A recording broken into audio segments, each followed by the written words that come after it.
How much do you know about wine? Nothing.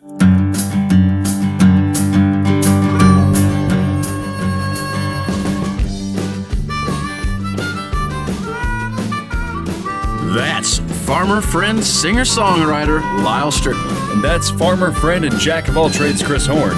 And we're those Tastebud Guys.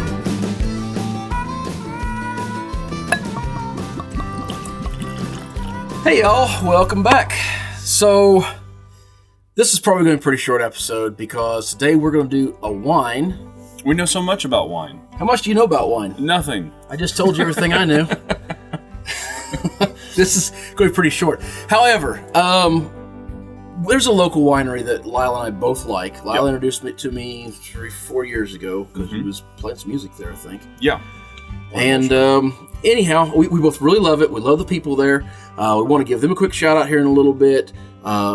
But they've got some really interesting flavors. They do a lot of cool stuff. So one of the things that I think they really shine at is they do a lot of fruit wines, country wines. But where a lot of wineries, it's like sugars. Syrup. They almost, I think in every one, they make a sweet, semi-sweet, and dry version. Yeah. So you can literally go get a dry strawberry. And it is some of the best. Yeah. Man, it's good. For country wines, they're awesome. I don't even like fruit wines mostly. And then this is a fruit wine. Yep, Technically, this is a fruit wine, yeah. Yeah, so this is one of the more interesting flavors they had, and I actually popped this bottle the other night, and as soon as I did, I was like, we've got to bring this on the show. Mm-hmm. So I brought it over here, and this is called Tornado Tomato. It is a tomato wine. Not made from grapes, made from tomatoes. And it is one of the most interesting things you'll ever taste. It is pretty interesting. All I can think of right now is people who don't like tomatoes, and they say it's because of the texture. Like, you can't get away from that here. Well, we decided since we didn't know anything about wine, we really couldn't do this one wrong. Yeah. So let's pour these. So this is from OOVVDA Winery, just north of Springfield, Missouri. It's OOVVDA. Is that right? That is correct. Yes. God. And I asked him if that stood for something, and it doesn't. It is a phonetic pronunciation of a Viking word that I forgot what he told me it meant, but it means something. It's an actual I haven't had this in a while. So just the smell. I mean, it don't smell like wine. No, it smells like tomatoes. And Parmesan. And smells like you just went out there and stepped on a tomato in your garden, an old rotten one or something. Yeah. I don't mean this smells rotten, but tomatoes get overripe. Yeah. It I mean, there's nothing else to say about it other than it smells like tomatoes. It is so. It's so hard on the first taste because I'm expecting, it's about the color of maybe a mead or an oaked Chardonnay. Yeah, but it doesn't taste anything like it. Obviously, it's very heavy tomato.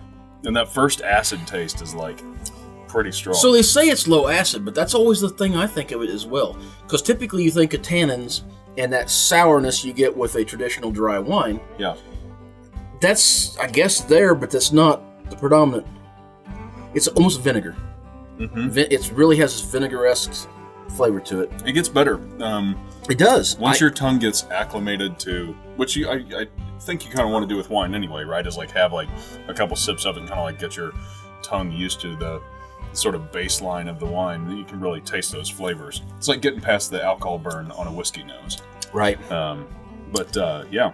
Well, I want to read a couple lines with back this bottle. This will make you want the wine. Because, people talk about food pairings, and it's usually, you're going to have some fancy wine with your octopus or something like that. This, that was an inside joke.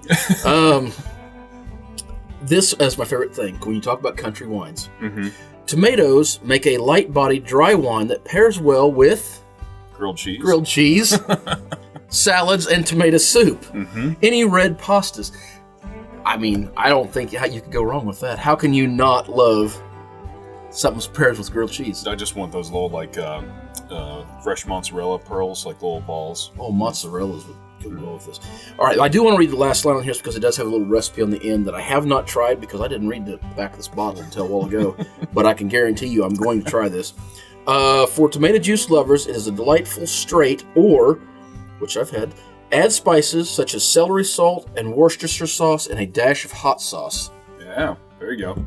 I want to try that, and I wish I'd have seen it beforehand, and we would have tried it right now.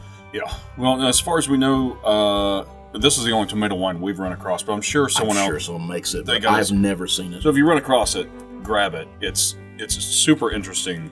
Look them up online. Taste, yeah. I know they have a website. I know they're primarily in the summers when they do the most of their business, like most wineries. You know, in the winter they're not as open.